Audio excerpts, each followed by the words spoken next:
Dans cette parole de Dieu, Jésus nous parle d'une belle histoire d'amour. Il nous parle de l'histoire de l'amour de Dieu à notre égard.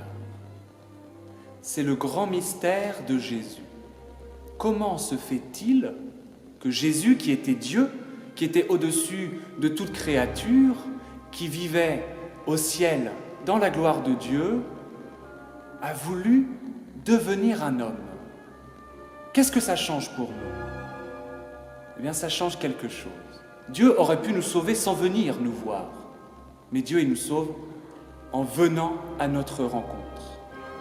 Et Jésus, quand il vient du ciel sur la terre et qu'il y vient jusqu'au bout, c'est-à-dire jusqu'à la croix, il nous montre à quel point Dieu nous aime.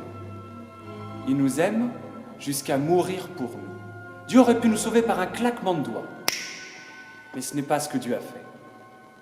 Il a voulu donner sa vie pour nous, pour que nous soyons persuadés d'une chose, que nous ne l'oublions jamais, c'est qu'il nous aime jusque-là. Il nous aime jusqu'à donner sa vie pour nous.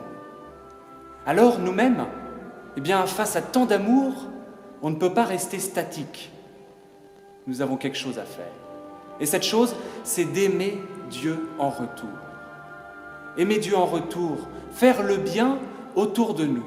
Et le scout, vous savez bien, c'est celui qui est au service. Le scout, c'est avant tout un serviteur.